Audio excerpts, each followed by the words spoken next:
আসসালামু আলাইকুম ওরহমতুল্লাহি ওবরকাতু। প্রিয় দিনী ভাই বোনেরা, বিগত ক্লাসে আমরা প্রত্যেকটা হরফকে আমরা ধরে ধরে পড়েছি এবং সংযুক্ত হরফ দিয়ে আমরা আমাদের আহ, পাঁচ নাম্বার যে পৃষ্ঠা আছে এটি শেষ করেছিলাম। তো আজকে আমরা 6 নাম্বার পৃষ্ঠা থেকে আমরা আমাদের পড়া শুরু করব। তো তোমাদের কাছে অনুরোধ থাকবে, তোমরা যারা বিগত ক্লাসগুলো শেষ করো নাই, তোমরা বিগত ক্লাসগুলো শেষ করে তারপর এই ক্লাসের মধ্যে আসো, তাহলে তোমাদের প্রত্যেকটা পড়া বুঝতে এবং ভালোভাবে পড়াগুলো ধরতেও সহজ হবে। তো আমরা কথা না বাড়াই, আমাদের ক্লাস শুরু করি। দেখো, আমরা প্রথম থেকে শুরু করেছিলাম আলিফ বা তা আসা। এখন প্রত্যেকটার মধ্যে আমরা জবর জের পেজ দিয়ে পড়ব। তো এখানে আছে যে আলিফ জবর আ, বা জবর বা, তা জবর তা, সা জবর সা, জিম জবর যা, হা জবর হা। এই হাটা গলার ভিতর থেকে বলতে হবে, হা জবর হা। তারপর খ জবর খ, দাল জবর দা, জাল জবর জা, র জবর র, জা জবর জা, সিন জবর সা। তো কোনো হরফের উপর যখন এরকম লম্বা টান থাকে, এটা উপরে থাকলে হবে জবর, আর যখন নিচে থাকবে তখন হবে কি জের। আবার যখন উপরের মাথা গুল হবে তখন হবে পেশ। তো এটা নিয়ে আমরা পরে বিস্তারিত আলোচনা করব। এখন শুধু আমাদেরকে এগুলো মুখস্থ করতে হবে। তারপর সিন জবর সা, শিন জবর সা, সাদ জবর স, দাদ জবর দ, ত জবর ত, জ জবর জ, আইন জবর আ। এই আইনটা বলার সময় গলার ভিতর থেকে বলতে হবে, আইন জবর আ। তারপর গইন জবর গ, গইন জবর অনেকে গা বলে, গা না, গইন জবর গ। ফা জবর ফা, উফ জবর ক, কাফ জবর কা, লাম জবর লা, মিম জবর মা, নুন জবর না, ওয়াও জবর ওয়া, হা জবর হা, হামজা জবর আ, ইয়া জবর ইয়া, ইয়া জবর ইয়া। আশা করি আপনারা এই জবর দিয়ে আরবি যে 29টা হরফ আছে এগুলো ভালোভাবে বুঝতে পারছেন।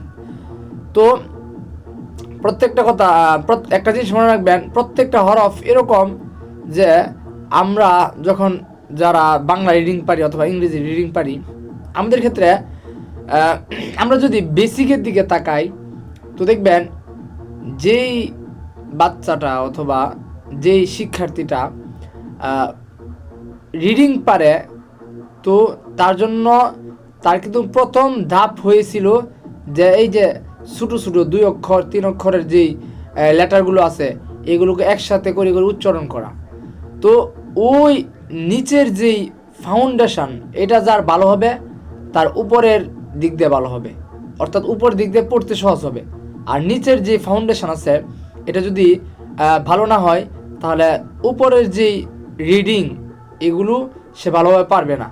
যদিও কায়দা অথবা সিফার অথবা কোরআন সে পড়ে, কিন্তু ওইগুলো ভালোভাবে আয়ত্ত করতে পারবে না। এজন্য তোমাদের কাছে অনুরোধ থাকবে, তোমরা এই ক্লাসগুলো খুব খুব মানে খুব মনোযোগ দিয়ে করো, তাহলে আশা করি তোমরা এর থেকে ভালো কিছু অর্জন করতে পারবে। তারপর এখন আমরা বিগত ক্লাসে পড়েছিলাম জবর দিয়ে, এখন আমরা পড়ব জের দিয়ে। তো আলিফ জের ই, বা জের বি, তা জের তি, সা জের সি। তারপর জিম জের জি, হা জের হাই, খ জের খি, দাল জের দি, জাল জের জি, র জের রি, জা জের জি, সিন জের সি, শিন জের শি। এই সিন আর শিনের মধ্যে ব্যবধান কি, যে সিন অর্থাৎ এখানেও 3টা দাঁত আছে, এটার মধ্যে 3টা দাঁত আছে, কিন্তু এটার মধ্যে ফুটা নাই আর এটার মধ্যে ফুটা আছে। এই জন্য যার মধ্যে ফুটা নাই সে হবে চিকন, আর যার মধ্যে নক্তা বা ফুটা আছে এটা হবে মোটা।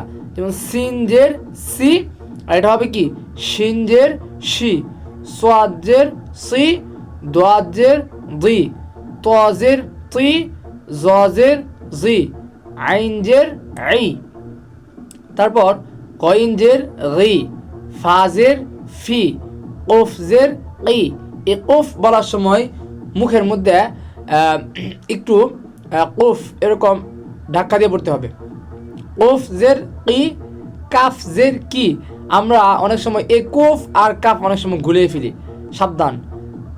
কোরআনের মধ্যে যখন কফ থাকে এক জায়গার মধ্যে, কুল হুয়াল্লাহু আহাদ, কুল অর্থ বলুন বা বলো, আর কুল এটা অর্থ হচ্ছে যে খাওয়া বা প্রত্যেক, এরকম আর কি।